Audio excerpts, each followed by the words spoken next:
Welcome back to Movie Speaks. Today I will show you a horror film from 2021, titled The Cursed. Spoilers ahead. Watch out and take care. It's late at night in the city when a drunk man returns to his apartment, discovering that the lights aren't working and the TV has no signal. He looks out the window with a golf club in hand, thinking it may be a thief, but the truth is creepier than that. A mysterious figure appears behind him and doesn't seem bothered when the man hits him with the club. As a weird tattoo appears on his wrist that makes his skin go black, the mysterious figure attacks the man, throwing him around and causing him to get infected by something weird on the spot where he touches him. Then he bites the man on the neck, infecting him further while his own body crumbles into ashes. Sometime later, the police are reviewing the case. The autopsy indicates the victim died of paralytic shellfish poison, and the attacker was already dead 3 months ago. This isn't the first time this police department deals with a strange case, and Detective Jung knows exactly who to call. Meanwhile, famous reporter Jin He is appearing on the radio to present her new book about the paranormal cases that she's covered on her independent news channel. During the interview, the host takes calls from the public, and the first one comes from a mysterious creepy voice. This man claims to be behind the murder case the police are currently investigating, and he wants to be interviewed by Jin He herself the next day at an address he sends to her phone. After the show, Jin He goes back to the office, where all her employees are dealing with hundreds of calls asking about the creepy voice on the radio. Jin He also gets to meet Jesse, the new intern in charge of on-site shooting who has recently arrived in the country. Then, she meets with her partner Kim, who has already been pulling some favors to get information on the recent murder case. The victim had been a researcher at Seung-gil Pharmaceutical, but there are no clues on the killer other than he's been dead for 3 months and his hoodie had an identification number. Kim has put his hands on a bunch of pictures as well, and Jin He gets to see the tattoo on the attacker's wrist, confirming it's the type used to cast a spell. They're suddenly interrupted by Jung, who has come to talk about the voice on the radio both as a cop and as Jin He's husband. He doesn't want her to do the interview because it's very dangerous, but Jin He doesn't care because this may be the only chance to catch the killer. Jung accepts that's true and lets her do the interview under the condition the police will be guarding her, which Jin He accepts. After Jung leaves, Kim shows Jin He a video he was sent from Japan where a young witch is conducting an exorcism in a haunted house. Jin He recognizes this girl as So Jin, who had been involved in some of the cases Jin He wrote about. Later, Jin He goes to a cafe where she remembers the case she investigated with So Jin and learned about the girl's powers. Suddenly, all the lights go out and Jin He is attacked by the hoodie killer. However, as soon as the attacker grabs her by the neck, he drops her and twists his body on the floor, revealing So Jin behind him wearing her witch clothes. At that moment, Jin He wakes up and realizes it was all a dream.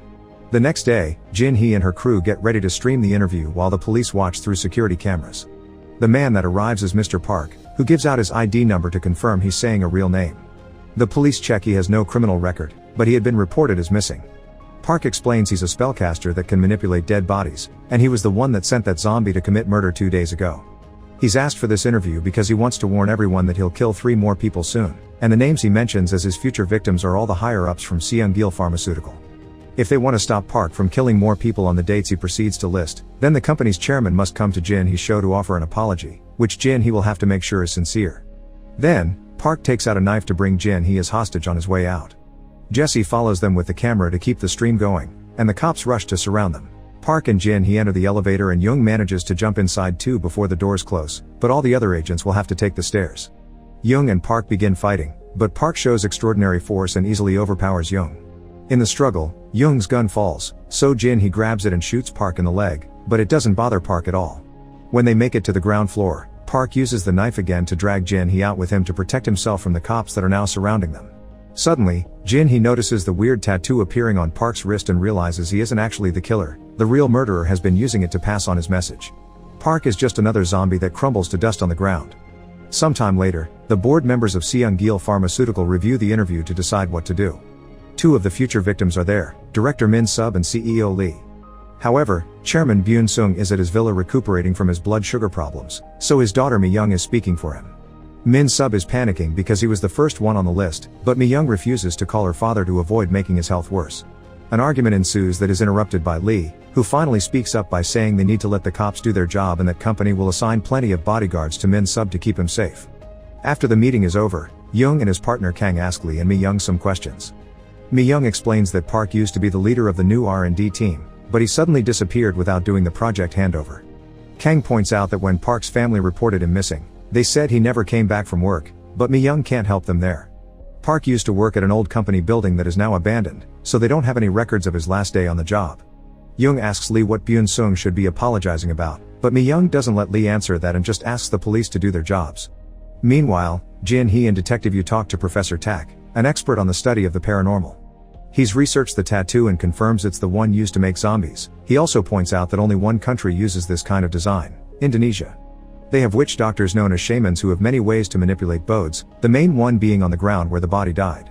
They mix the ground's mud with the shaman's blood and hair or nails from the bodies to make sculptures that are put on the incantation design, which explains why all the criminals so far have crumbled like clay. Later in the evening, Jin Hee gets a call from Kim. He has finally found out the identity of the first attacker, who had been reported missing by his family 5 years ago.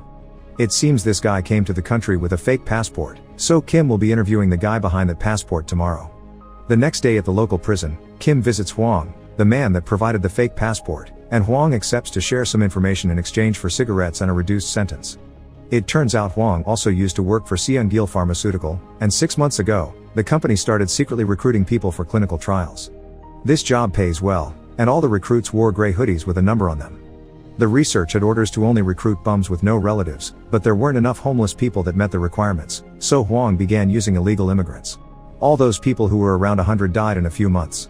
In the meantime, the Seungil Pharmaceutical headquarters are surrounded by bodyguards and the police to protect Min Sup. This also means lots of reporters are accumulating outside, including Jin Hee and her crew. Soon, a person wearing one of those hoodies approaches the building and the police try to stop them, but it's incredibly easy for the zombie to use their strength to easily beat them all up. Once that's taken care of, the zombie is joined by a whole group of walking bodies. The zombie horde is too big and strong to be stopped by normal men, and they easily break through the guards' line of defense to get inside. Ignoring the bullets shot at them, they begin climbing the stairs, so Jung decides to escort Lee and Min Sub out of the building before the zombies reach them. The group makes it to the elevator that will take them to the underground parking lot, and when the zombies notice this, they jump off the stairs to reach the ground floor faster since they can just stand up and put their bones back in place. Seeing the zombies go down, Jin Hee and her cameraman get in their van and go to the parking lot too, where they run over a couple of the creatures.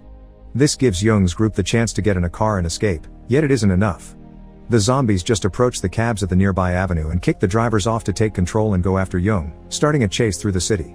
Jin Hee follows them as well so they can keep recording the whole thing for their stream. After lots of twists and turns, the cabs manage to surround Jung's car and the zombies jump on it to try to attack the passengers. Jung's car eventually comes to a stop outside a tunnel and the zombies waste no time in dragging Min Sub out to kill him. Lee is spared for now, but in the struggle, Jung was scratched and he's now infected. Once the hunt is done, all the zombies crumble into dust. Jung is taken to the hospital and put into quarantine, so Jin Hee can only watch him from afar. In the evening, a terrified Lee visits Byun-sung to ask him to apologize so this massacre can be over. However, Byun-sung doesn't regret doing what he considers necessary experiments and decides he'll talk to his daughter first before rushing into an apology because she's the future of the company. Giving up, Lee leaves, bumping into Mi-young on his way out. Lee takes the chance to point out that Mi-young had been the head of that awful trial that she pushed for to get more money after decades of the company only making medicine to help people, which has always been his and Byun-sung's dream. However, Mi-young says that's how cowards talk and that there's no room for dreams in her company. At the office, Jin Hee, Kim, and the detectives call Tak to discuss what happened. He saw the stream and noticed that the zombies couldn't move if they lost their hands, meaning the tattoo is their weakness. The doctors have said they can't find a cure for Jung, but Tak assures them it's not poison, he's being affected by the curse too. To save him, they'll have to stop the shaman. After Tak hangs up, Kim shares all the information he got from Huang, including the fact that a month after all the recruits died, a strange Indonesian man came to see Huang. He said his family was working in the company, so Huang sent him to Sea Park to get him off his back. Huang also described this man's clothes as similar to a Taoist priest, which means he must be the shaman. The group's conversations interrupted by the arrival of Lee, who wants to confess what happened on camera. The project had been an idea from their American investors. The plan was to develop a special poison to use in chemical weapons. He admits the company abused the poor and the homeless, so he's brought a bunch of related documents for the detectives, including a list of the recruits. Before leaving, Lee tells everyone that the chances of Byun-sung apologizing are tiny. Kim realizes the files by themselves are useless because they may have fake names, so they'll need to compare the information with the police's official database to find the shaman's family. At the same time, Jin Hee remembers Tak's explanation of the ritual to summon zombies. If the ground where they died is needed, then the shaman must be at the company's abandoned lab building. The team splits in two then. Kim and Kang will go check the names while Jin Hee and Yu will go to the labs, unaware that a stranger on a bike is following them. Inside the abandoned building, Jin Hee and Yu find a room painted with creepy magic symbols and decide Tak can research them later, not noticing that the paint is moving. When they hear a noise, they go upstairs to check it out and are suddenly attacked by a zombie. Fortunately, Yu reacts quickly and shoots the creature until it loses its hand, but he wastes all his bullets in the process. There's a horde coming next though, so Jin Hee and Yu run away through a tunnel until they make it into a room that they lock by putting furniture in front of the door. However, there's a zombie there too and it grabs Jin Hee by the neck to kill her, only to be stopped by the stranger from the bike. It turns out this is So Jin, who has finally returned to the country. She uses her powers to destroy the zombie, then she drags Jin Hee and Yu into another room because the horde has managed to break through the flimsy furniture barrier. In this room, So Jin draws a spell on the floor to create an invisibility shield where she and Jin Hee hide, but Yu doesn't make it in time and has to hide behind some furniture. The zombies break in and go after Yu, so Jin comes out after Jin Hee tells her the weakness is the tattoo. By using her powers on that tattoo, it's extremely easy for So Jin to fight the zombies and destroy them one by one. Now that it's truly over, So Jin and Jin Hee reunite with a hug. It's morning by the time they leave the building and So Jin shares what she's been doing all this time. She stayed in Japan for a while before moving to China, where a priest at a temple taught her how to control her powers. The So Jin that Jin Hee saw in her nightmare had truly been her, and after having this vision, So Jin decided to come back to protect Jin Hee. Their conversation is interrupted by Yu, who tells them he's learned Lee has ended things for himself, which has caused Byun Sung to accept to do the apology. Jin Hee rushes back to the city but So Jin decides to stay with Yu because she's sure her powers will be of help. The interview will be done at the Seung-gil Pharmaceuticals building, although Jin Hee still brings her team with her. After Jesse fixes the podium, Byun Sung comes in and apologizes to the general population for the recent incidents, promising to be a more responsible company from now on. However, the shaman wanted an apology for the trial victims and their families, not for the population, and Jin Hee reminds Byun Sung of this. The chairman isn't sure about that, but Mi-young tells him to do it to get this over with. Byun Sung sounds like a robot when he speaks because he doesn't actually mean the apology, and Jin Hee refuses to upload such a poor attitude, which starts an argument with Mi-young. Back at the abandoned lab, Tak, So Jin, and the cops investigate the spell room, which So Jin recognizes as the same invisibility spell she used. By quickly deleting the word written on the ground, So Jin makes the illusion disappear and reveals that the room is actually a long hallway. The group crosses it until they make it to a morgue where the ground has lots of spell symbols and the clay figurines Tak had described. When they open a door at the back, a powerful light throws them back and reveals another room where they finally find the shaman.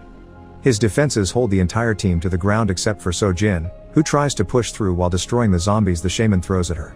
Meanwhile, Kim and Kang finally make some progress, discovering one of the trial recruits had been Jesse. Kim sends a picture of the file to Jin Hee to warn her, and Jin Hee finally understands that she had been chosen to record this in order to give Jesse access to Byun Sung. The apology is still not sounding sincere, so Jesse finally reveals her tattoo and begins fighting the guards while Mi-young takes her father away to safety. Jesse runs after them, knocking out anyone that gets between her and the chairman's office and even jumping through windows as a shortcut.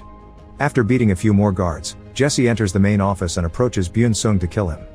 However, at that moment, So Jin finally manages to reach the shaman and uses her powers to kill him, which automatically kills Jesse as well. As the shaman dies, he looks at the last figurine which has Jesse's hair, thus So Jin hands it to him so he can leave this world together with his last relative. Back at the company, Mi-young takes advantage of all the bodyguards being unconscious to enter the office and, with the help of some tissue, grab one of Jesse's fingers. Then she uses it on her father to infect him as she explains it's time for him to go and let the new generation take over. As he dies, Byun Sung sees a bottle in Mi-young's hand and realizes Lee's death had actually been a murder. A moment later, the cops finally reach the office where Mi-young is crying her heart out, but Jin Hee also arrives and tells her to stop pretending because they know everything. When Jesse fixed the podium, he put a microphone on Byun Sung's jacket for better transmission sound, so now they have a recording of everything she said while her father died. After the cops arrest Mi-young, Jin Hee and So Jin meet at the hospital to visit Young, who is finally recovering thanks to the shaman's death. So Jin feels bad for the shaman because before he died, she had seen his memories of playing with Jesse as a child and felt how much he loved her. 3 months later, Mi-young has been released on the grounds of insufficient evidence. However, one afternoon, Jin Hee and So Jin approach her in the parking lot to make her confess if she doesn't want to get horrible magical consequences. Meanwhile, an employee at a small local company is being paid pennies for his work. After his shift is over, he decides to drink for a while, and his drunk wandering around town makes him find a mysterious man drawing a spell on the ground. Desperate for a better life, the man asks the stranger for his help. Make sure to subscribe and turn on notifications so you can watch more videos like this. Thanks for watching.